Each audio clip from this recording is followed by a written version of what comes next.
ये बड़े बड़े नेता दिल्ली से आते हैं तो आप यहाँ बड़े बड़े मंचों में भाजपा के जो नेता हैं उनके मंत्री, मुख्यमंत्री, अलग अलग प्रदेशों के उनके गृह मंत्री, प्रधानमंत्री जी तो क्या बातें करते हैं? कोई बताएगा मुझे क्या बातें करते हैं?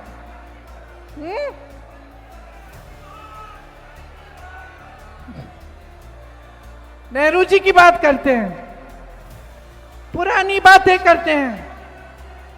और आपने एक चीज देखी है, आपने देखी है वो या तो 20 साल आगे की बातें करेंगे, भविष्य की लंबी बात कि भाई 2050 में हम ऐसा ऐसा करेंगे, या फिर वो अतीत की बातें करते हैं कि जवाहरलाल नेहरू ने ये बिगाड़ दिया, इंदिरा गांधी ने वो बिगाड़ दिया, ये बातें करते हैं। कभी आपके वर्तमान की बात करते हैं, आपके आज की बात करते हैं कि आप पे क्या गुजर रहा है? कभी आपसे पूछते हैं कि इस महंगाई के जमाने में आप कैसा गुजारा कर रहे हो, कैसे गुजारा कर रहे हो? पूछते हैं आपसे। अभी दिवाली हुई थी, छठ हुआ, किसी ने आपसे पूछा कि इस महंगाई के जमाने में आप त्योहार कैसे मना रहे हो? क्या सुविधाएं हैं आपके पास? दुकान जाते हो कुछ खरीद नहीं पाते हो, बिहार में नौकरियां नहीं मिलती, रोजगार नहीं मिलता। हाथ ऊपर करके बताओ कितनों को यहां पे रोजगार मिलता है? हाथ ऊपर करके बताओ मुझे।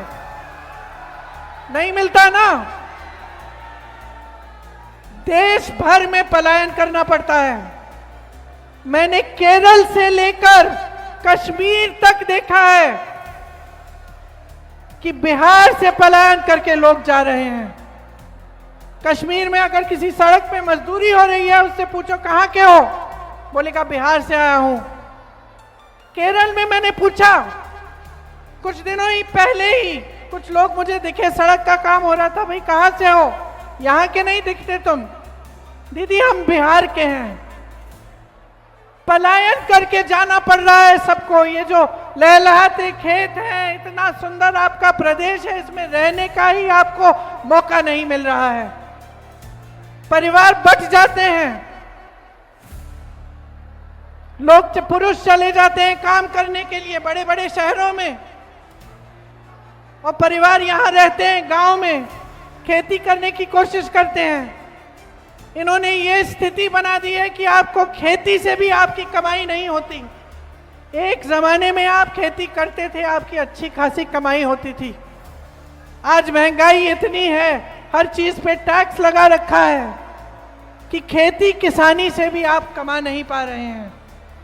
जितने बड़े बड़े उद्योग थे सारे अपने ही दोस्तों को दे चुके हैं। ये आप पूछिए, कोई भी बड़ा उद्योग है या तो अडानी का होगा या अंबानी का होगा।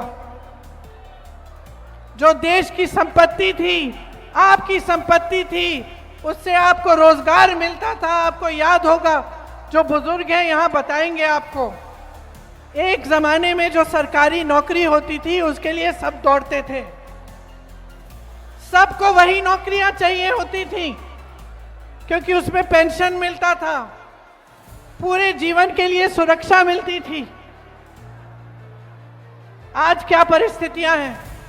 निजीकरण हो गया है, सब ठेकेदारी पर हो रहा है, सारे काम, छोटे से छोटा काम ठेकेदारी पर हो रहा है। और जितनी भी बड़ी सरकारी कंपनियां थी वो सब मोदी जी ने अपने दो दोस्तों को दे दी हैं, पकड़ा दी हैं। तो यहां आते हैं ना, मंच पे खड़े होकर 20 साल सरकार चलाने के बाद, बिहार की प्रदेश सरकार 20 साल चलाई, फिर मंच पर आते हैं और बात करते हैं कि हम रोजगार देने वाले हैं, 1.5 करोड़ रोजगार देंगे। तो दिया क्यों नहीं?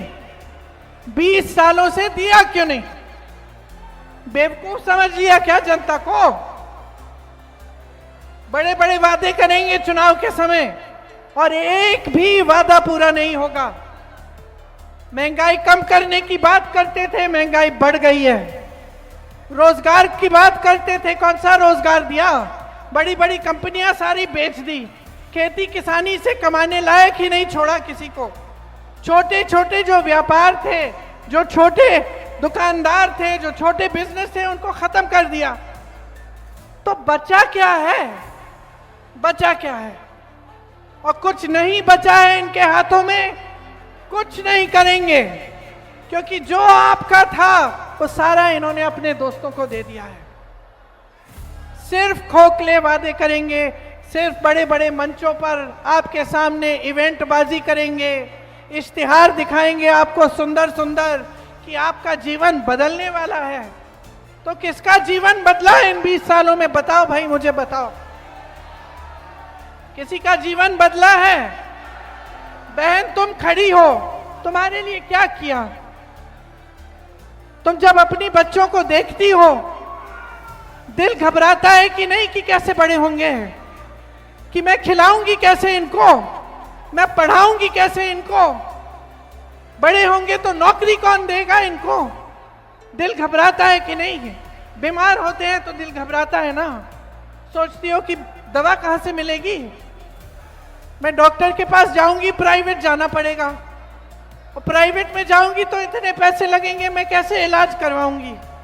कोई घर में बुजुर्ग होता है तो उसकी देखभाल कैसे होती है? बहन तुम क्या काम करती हो?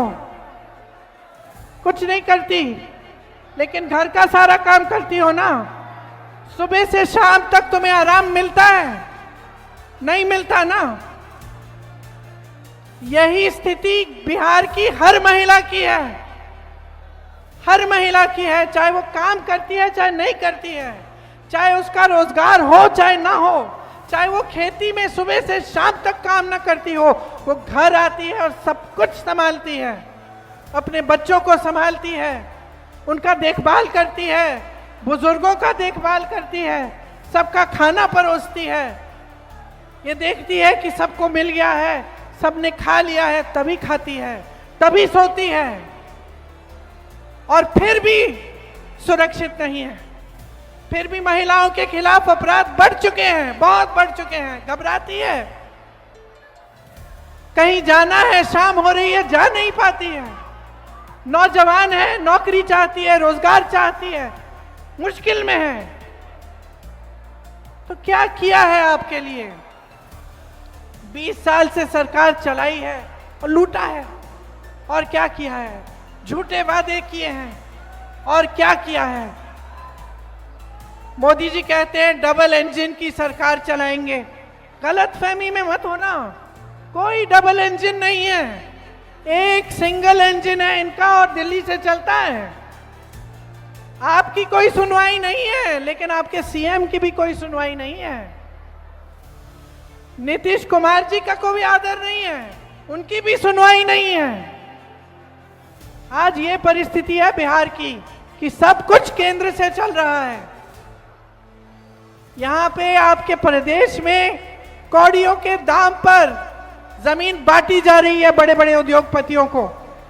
आपको क्या मिल रहा है? आज आपकी जो परिस्थिति है वो ऐसी है कि अगर आप जागोगे नहीं, अगर आप अपनी किस्मत को, अपने भविष्य को अपने हाथों में नहीं लोगे, तो कुछ नहीं बदलने वाला, कुछ नहीं बदलने वाला। बड़े बड़े नेता आएंगे, वादे करेंगे, भविष्य की बात करेंगे, अतीत की बात करेंगे, आपके वर्तमान की बात नहीं करेंगे। और मैं आपसे ये कहने आई हूं कि ये जो वर्तमान है ना, ये जो आपका आज है, ये आप जी रहे हो। ये सुबह उठ के जब घबराहट होती है कि फिर से रोजगार ढूंढने निकलना है या वापस चले जाना है किसी दूर शहर में जहां अपना कोई नहीं है, जहां अपना कोई नहीं है, लेकिन जाना है क्योंकि यहां रोजगार नहीं मिलेगा। ये जब घबराहट होती है ना, तब कोई नहीं रहता आपका सहारा, कोई नहीं आता।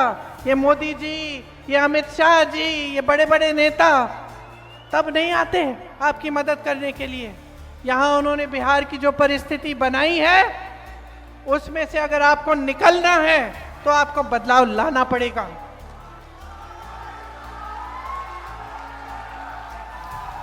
इतने सारे नौजवान हैं यहां,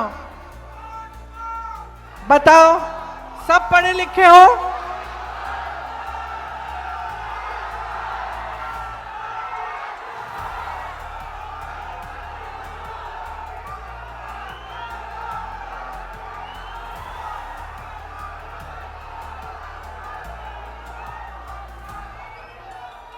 आपको मालूम है वोट चोर क्यों हैं ये लोग? क्यों?